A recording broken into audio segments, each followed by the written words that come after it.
Me olvido siempre esto. Listo.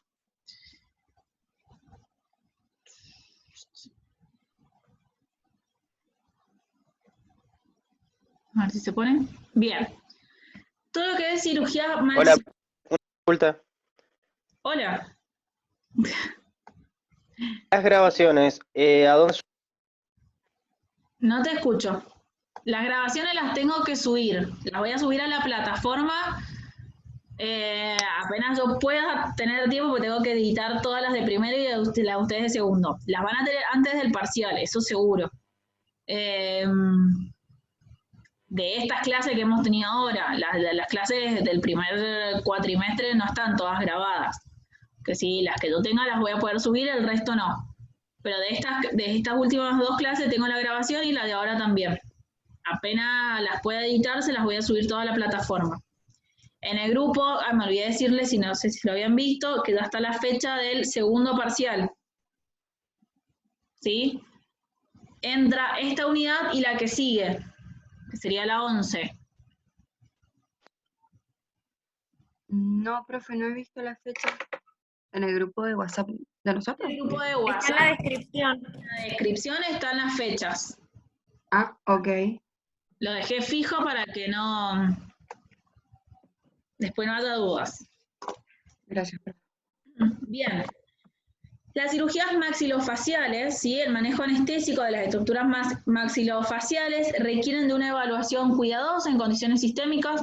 No, para, si este no es el primero. Fue la Power. Sí, está bien. Bien. Dijimos, necesitamos, como hablamos de cabeza y cuello, ¿sí? Mucho cuidado, mucha evaluación, porque obviamente estamos trabajando con las mismas estructuras con las que nosotros vamos a trabajar en la parte de la anestesia. ¿Sí? Entonces hay que tener mucha consideración con la parte de lo que es la anatomía, la fisiología de la vía aérea. En este caso, lo que se agrega es que obviamente vamos a tener una complicación extra porque va a haber deformidades dentoesqueléticas, ¿sí?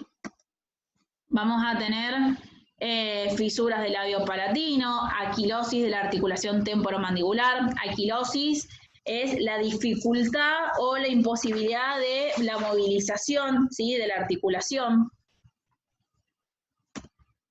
Trauma facial severo, ¿sí? Cirugías dentoalveolares y tratamiento de tumores o quistes de la cavidad bucal o maxilar.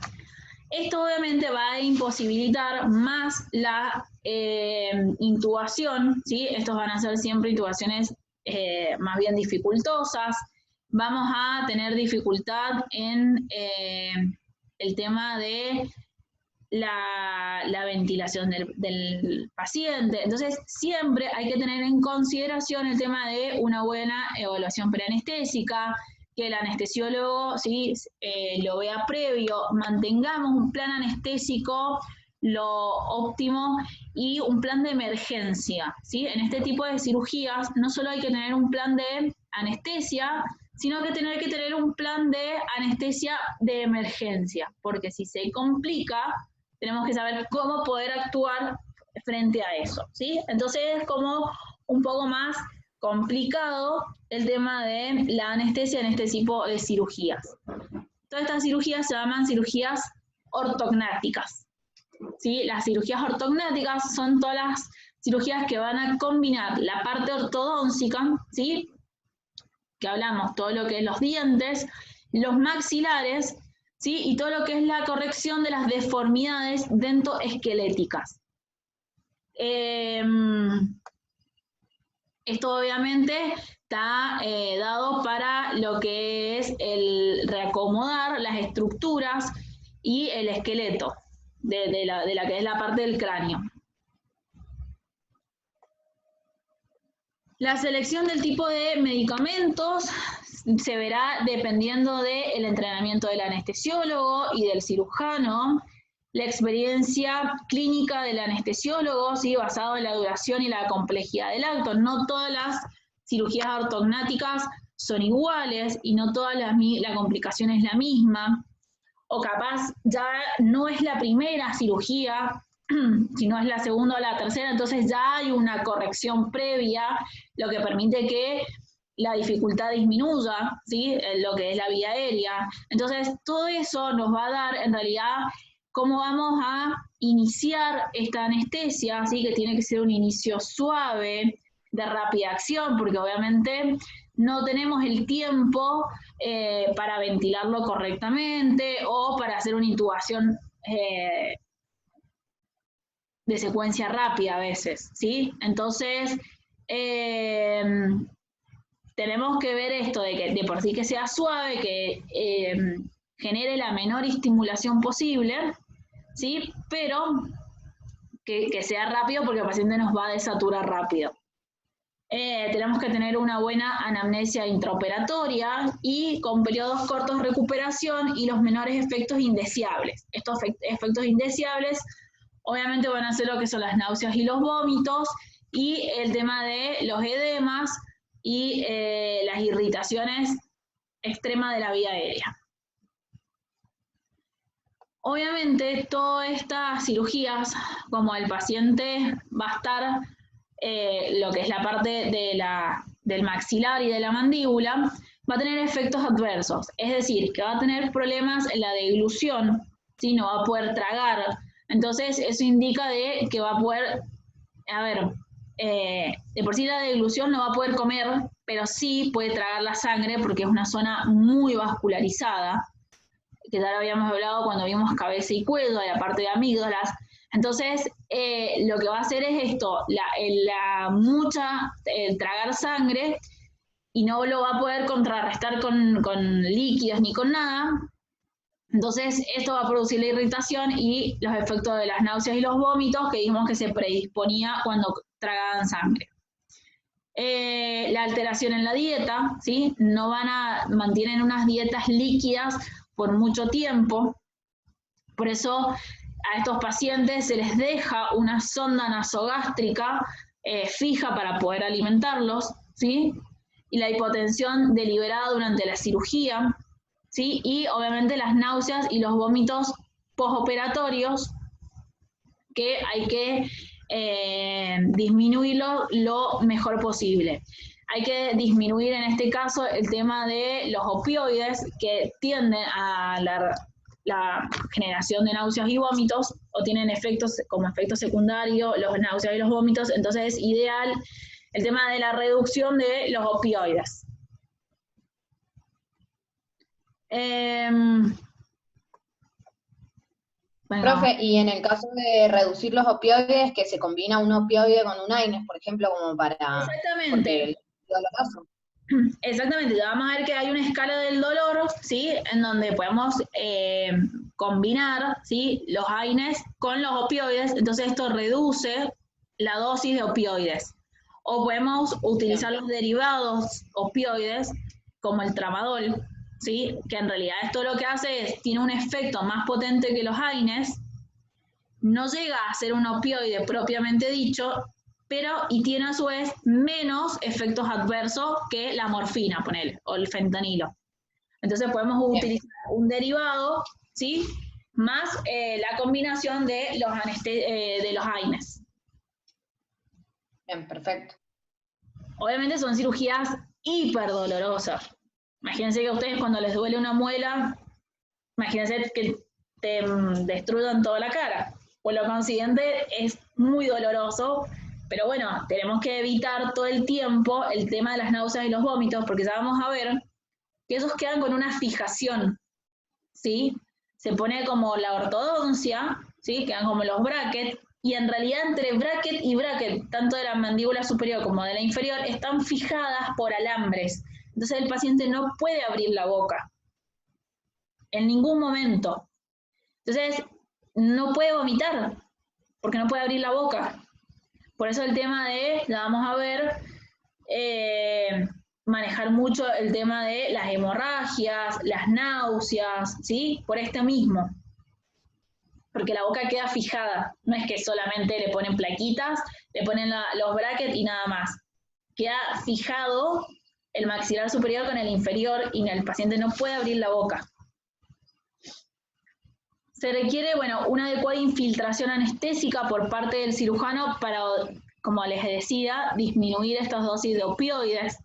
Vieron que siempre, como hablamos cuando hablamos de cabeza y cuello, los cirujanos hacen estas infiltraciones, que lo que ayuda es no solo a disminuir el dolor, sino a generar una vasoconstricción, que esto también ayuda al tema de las hemorragias.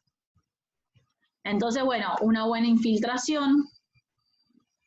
En las correcciones de las malformaciones dentofaciales, es de suma importancia evitar esto, como dijimos, náuseas y vómitos postoperatorios, pues son pacientes con riesgo de dehiscencia de herida, ¿sí? Que se vuelva a abrir o que se infecte esa herida, con edemas, con fijaciones interdentales y con potencial vía aérea dificultosa.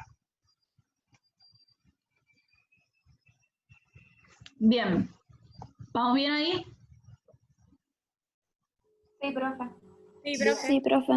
La posición quirúrgica, ¿sí? La posición en la mesa de operaciones va con las piernas ligeramente elevadas para ayudar a prevenir la estenosis, ¿sí? O la generación de trombos. Se utilizan los vendajes y las botas compresivas, como vimos, por ejemplo, en las cirugías de laparoscopía, porque son cirugías largas, son cirugías que duran muchas horas, más de 5 o 6 horas. Entonces el paciente en esa misma posición mucho tiempo puede generar trombos. Entonces lo ideal es vendar las piernas, generar una leve inclinación para aumentar el retorno venoso y mejorar la irrigación.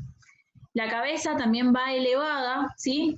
Que por lo consiguiente el paciente también eso ayuda a que no vaya toda la sangre a la porción cefálica, entonces también disminuye el sangrado.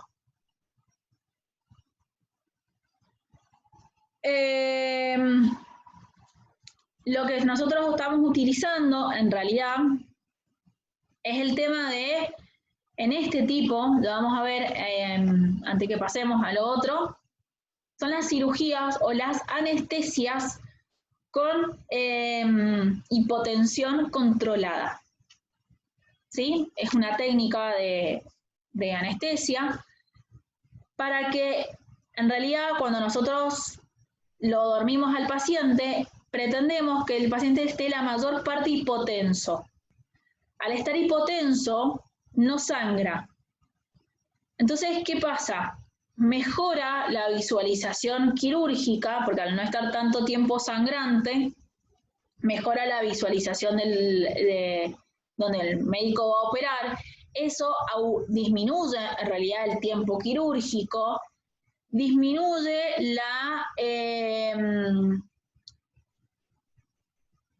se me fue la palabra, disminuye la formación de lesiones extra que pueden haber, ¿sí? por la mala visualización, de lesiones de otras estructuras, y lo que nosotros utilizamos a su vez son antifibrinolíticos, porque eso, como les digo, son cirugías que van a necesitar transfusión, porque son de muy sangrantes.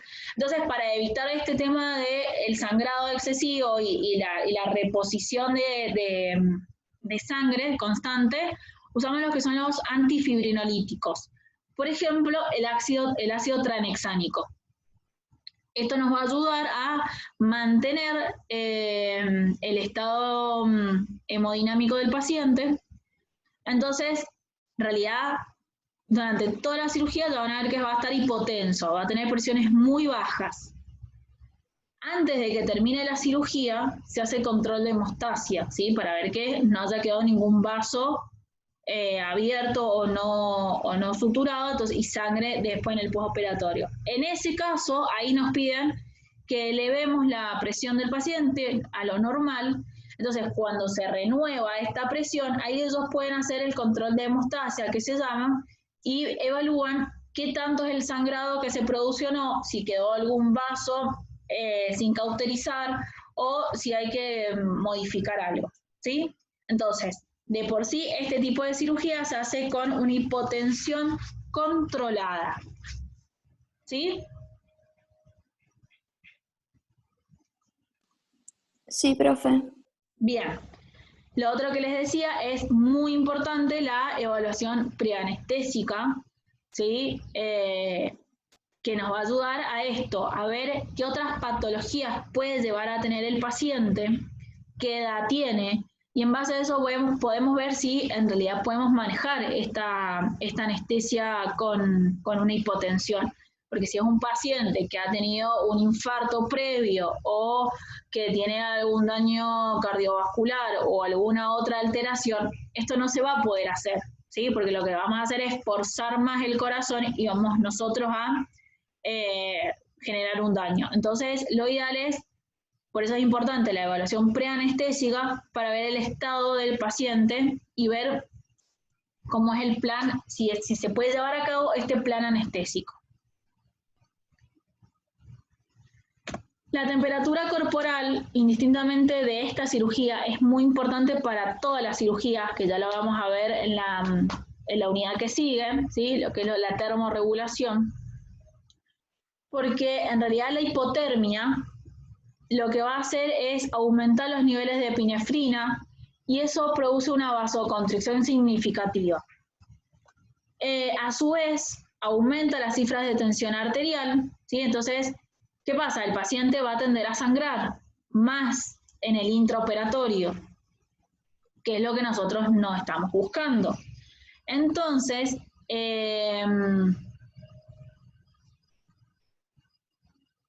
a su vez, dificulta todo lo que es la cascada de coagulación, ¿sí? Altera la cascada de coagulación y aparte dificulta lo que es después en el postoperatorio la cicatrización. Entonces, vamos a ver que tiene varias alteraciones tener el paciente con hipotermia. Entonces, lo ideal es tener siempre mantas térmicas o dejarlo tapado con una frazada. ¿Por qué? Porque como se va a trabajar en lo que es de el cuello hacia arriba, todo el resto del cuerpo lo podemos mantener protegido, ¿sí? Entonces, lo ideal es mantener siempre una temperatura corporal lo más normotensa posible. Entonces, para este tipo de cirugías, que en realidad podemos taparlo sin problema al paciente, lo ideal es tener las mantas térmicas, ¿sí? O los caloventores, para dejarlo protegido y mantener siempre una temperatura lo más normal posible, ¿sí? Y evitar siempre la hipotermia, perdón. Esto va a estar, en realidad, lo vamos a ver que lo ideal es para todas las cirugías, evitar la hipotermia. En este caso, como no va a estar tan expuesto, si no hay tantos órganos, no es tanta la pérdida que sale por la exposición, ¿sí? Porque el mayor cuerpo, la mayor parte va a estar tapada.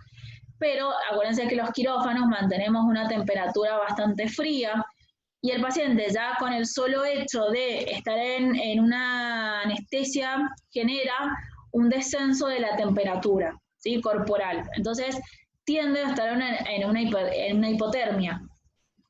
Entonces, eso, recordarlo siempre, dejar el paciente tapado, mantener, si la institución lo tiene, los caloventores o las mantas térmicas, ¿sí? Para siempre tener la temperatura ideal.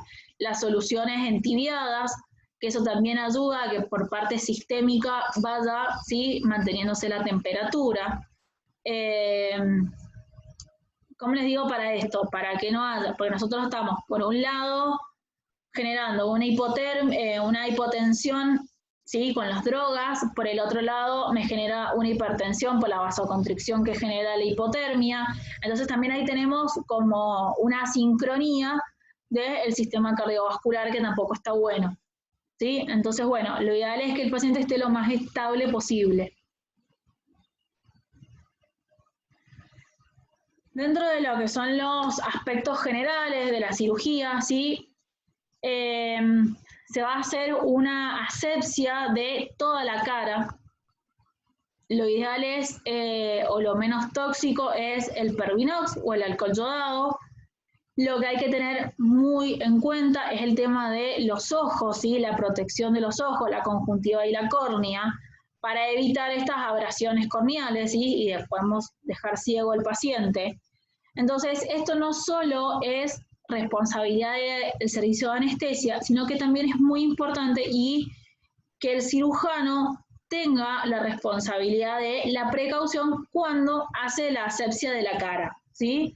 Entonces, la responsabilidad en esto va tanto desde el servicio de anestesia como del servicio de cirugía. Nosotros como servicio de anestesia lo que podemos hacer es colocar un lubricante, ¿sí? Que pues, por lo general vienen como unos geles que se colocan en el interior del ojo, en el globo ocular, y después se fija con una cinta adhesiva todo el párpado para que quede cerrado. Entonces, este lubricante mantiene el ojo todo el tiempo húmedo, y si llega a ingresar alcohol o el alcohol de Pervinox, no se lesiona por la irritación. Lo otro que pueden hacer también es para absorber y evitar también que ingrese el desinfectante, es las gasas, la gasa común, se corta un pedacito y se pone como, digamos, por debajo de la cinta, entonces cubriendo todo el párpado y por encima la cinta, ¿sí? Entonces, si llega a ingresar o atravesar la cinta, lo va a absorber en realidad la gasa que está por arriba del párpado y en realidad no se va a lesionar la parte interna que es la córnea. ¿Vamos bien? Sí, profe. Sí, profe. Bien. Eso es lo ideal, chicos, ¿sí? Siempre la protección ocular es muy importante y más en este tipo de cirugías que está muy expuesto. ¿Cuál es lo otro? El tubo endotraqueal, ¿sí? Y a su vez la sonda que van fijados, como se va a trabajar en lo que es la parte de la mandíbula y el maxilar, sí o sí tenemos que ir colocados en la parte superior, fijados, ¿sí? Entonces, ¿qué tipo de tubo vamos a utilizar acá?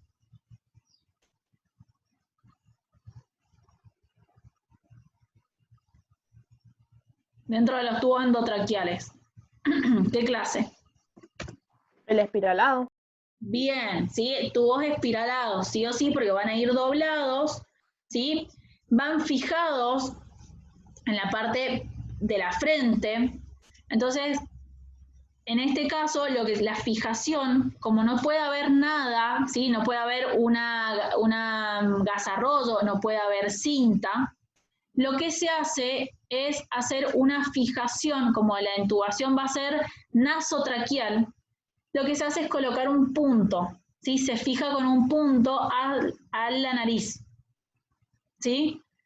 Entonces, nosotros en este caso tenemos que proporcionarle la sutura al anestesiólogo para que haga el punto correspondiente, y como va a ir doblado el tubo, hay que ver de poner un prolongador, ¿sí? Que ahora se los voy a, si me dan 2 minutos se los muestro.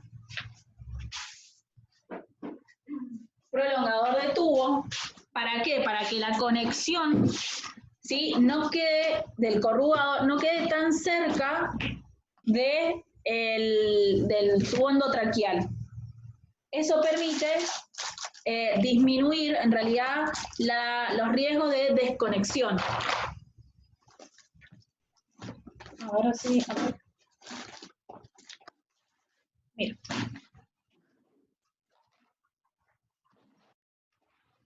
El conector o el prolongador es este tubito como un corrugado, pero cortito, ¿sí? Yo lo puedo colapsar, ahí se los muestro bien, ¿sí? No sé si lo ven, y se prolonga. Entonces, tengo el tubo, de un lado se conecta al tubo, ¿sí? Y del otro lado se conecta al revés. Del otro lado se conecta a la pieza que va al corrugado, ¿sí? Que yo acá tengo la pieza en I, que van los dos corrugados, ¿sí? Este es el conector en L. Entonces yo conecto el tubo, el prolongador va entre el tubo y el corrugado. Es cortito, no necesito que sea tan grande. Pero ¿qué pasa? Esto va a estar acá, ¿sí? Véanlo de esta manera. Yo tengo el tubo que va a ir fijado acá en la frente. Entonces, ¿qué pasa? Si yo tengo el corrugado y el tubo acá en la frente, por más que esté protegido, como va a estar los campos, lo que voy a hacer es generar mucha presión y mucho peso, entonces el tubo se puede salir. Entonces yo lo que hago es esto, colocarle este prolongador que también es flexible, entonces lo que me da es un poco más de distancia, entonces yo los corrugados los puedo enganchar por debajo de la cabecera, ¿sí? Los coloco uno de cada lado de la cabecera para que queden fijos, entonces esto automáticamente va a quedar recto y no se va a movilizar para ningún lado, porque yo de un lado voy a tener una rama, la otra rama del corrugado fijadas a la camilla, ¿sí? Entonces evito que haga peso, ¿sí? Peso hacia la parte posterior y pueda extubarse el paciente. Y esto yo lo que voy a hacer, lo puedo fijar con una cinta, entonces me aseguro de que si hay alguna tensión no se desconecte. ¿Vamos bien? Sí, profe. Bien. Son cosas a tener en cuenta, ¿sí? Fíjense que ya ahí vamos como más agregándole más cosas. No es tan fácil. Lo que hay que tener en cuenta en la fijación, como les digo, es, como va fijado, ¿sí? O en realidad va fijado en la nariz, pero va apoyado sobre la frente, hay que evitar que el tubo que va a pasar por el costado no quede muy presionado sobre la narina, porque eso me puede generar una necrosis.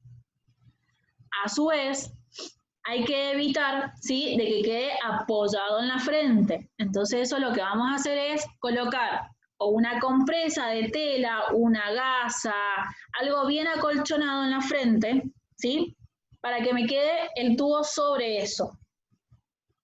Y para mayor seguridad, ¿sí?, ese apoyo no lo voy a hacer tan grande, lo voy a hacer que quede solo, digamos, donde va a apoyar el tubo. ¿Por qué? Porque a su vez le voy a poner una cinta hipoalergénica en toda la frente para fijar esa parte. ¿Sí? Entonces me va a quedar una cinta ancha fijando el tubo sobre la frente para que tampoco se mueva. Por eso también es importante que tenga un buen apoyo, porque yo a su vez voy a generar presión fijándolo en la frente. ¿Sí? Entonces, tubo espiralado y la sonda nasogástrica, evitar el tema de la compresión con las narinas, una buena fijación, ¿sí?, en la frente para que no se mueva con un apoyo, y va a ir la fijación del tubo en sí, va a ir fijado con un punto en la nariz. ¿Sí? En esta parte de acá, en el tabiquito de acá, queda con un punto. Bien. Es el tema con la posición del paciente. Los aspectos generales, en realidad. Complicaciones intraoperatorias que pueden haber. El problema más común, ¿sí?, de cualquier paciente que se encuentra recuperándose es la obstrucción de la vía aérea, ¿sí? Más que todas las obstrucciones respiratorias agudas. ¿Cuáles van a ser las causas de estas complicaciones? El sangrado, como dijimos, son cirugías muy sangrantes porque están muy irrigadas. El edema, ¿sí?, que puede haber tanto en la tráquea como en la laringe. La insuficiencia respiratoria secundaria a toma de injertos, ¿sí?, injertos costales, porque a veces acá estamos hablando de estructuras óseas, ¿sí?, estos injertos son óseos, a veces para poder completar el maxilar o la mandíbula, lo que se hace es sacar una porción de una costilla para poder injertarlo en la cara. Entonces, ese dolor que genera, ¿sí?, la intercostal hace que en realidad la mecánica ventilatoria sea dificultosa por el dolor, más que por la cirugía en sí. Entonces, una complicación que puede ser intraoperatoria después es esto de la insuficiencia ventilatoria por el dolor. Esto, como les digo, puede ser si es ya la segunda o la tercera cirugía que se está haciendo, y esto obviamente también me va a dar complicaciones postoperatorias si en esta cirugía yo voy a hacer el injerto óseo. Presencia de fijación maxilomandibular, vamos a ver que los pacientes ingresan al quirófano con estas fijaciones, que es lo que yo les digo. A ver, una vez que, antes de llegar a la cirugía en sí propiamente dicha, pasan un tiempo, una preparación en la parte ortodóntica, ¿sí? Llevan varios meses con los odontólogos, ¿sí? En estas cirugías intervienen los odontólogos y los cirujanos de cabeza y cuello. Entonces, ¿qué pasa? Ya previo, el paciente ya viene haciendo un tratamiento con los odontólogos, ¿sí? Que es lo que le digo, que le ponen los brackets, van haciendo diferentes fijaciones para ir corrigiendo levemente hasta poder llegar a la cirugía final, que estamos hablando de los maxilares o la mandíbula. Entonces, vienen con estas fijaciones que son los brackets, y entre bracket superior e inferior va un alambre que los une. Entonces viene el paciente que no puede abrir la boca. Entonces, antes de hacer la anestesia, se recomienda cortar esta fijación. El tema es que obviamente eso también lo tienen por una cuestión de dolor, para que la mandíbula y la boca no se muevan, porque puede haber una fractura también. Entonces, es bastante doloroso la fijación. Es importante siempre, como le digo, tener una pinza, esas pinzas que cortan alambre, tiene que estar en el quirófano para hacer o cortar esa fijación antes de la intubación. Otra complicación que vamos a tener es la hipoxemia o la hipoxia, ¿sí? En pacientes sometidos a cirugías ortognáticas, que pueden ser detectadas tempranamente si utilizamos la monitorización como el oxímetro de pulso. La obstrucción parcial de la vía aérea puede permanecer sin detectarse por largo tiempo, llevando al paciente hasta un paro cardiorrespiratorio. Entonces, es importante siempre tener la monitorización desde el inicio, ¿sí? La oximetría de pulso tiene que ir desde que el paciente ingresa al quirófano, es lo primero que le vamos a poner, ¿sí? Porque, como le digo, puede estar dado por el sangrado que ha tragado, porque tiene una mala mecánica, porque tiene un edema, o porque la deformidad o la fractura es tan grande que tiene alguna complicación que va a generar esta hipoxia. Entonces, siempre hay que tener un buen control de la saturación del paciente. Bueno, y lo que les decía, no deben faltar el cortador de los alambres y las pinzas por cualquier emergencia. Lo ideal es lo que les digo, ya tener cortado la fijación antes de hacer la intubación, porque como les digo, la intubación va a ser nasal, pero si se complica hay que hacerla orotraqueal. Entonces, hay médicos que se arriesgan o pueden hacerlo con la fijación y probar directamente hacerlo nasotraqueal sin cortar la fijación, pero lo ideal es hacerlo con la fijación ya cortada, porque si hay alguna complicación, como les digo que tenemos que tener este plan anestésico de urgencia o emergencia, tiene que ser orotraqueal, ¿sí? Automáticamente, o para mejorar la ventilación. Entonces, con la mascarilla, que ya de por sí también va a ser dificultoso el tema de la ventilación con mascarilla, ¿sí? Entonces, no vamos a tener una buena desnitrogenización del paciente.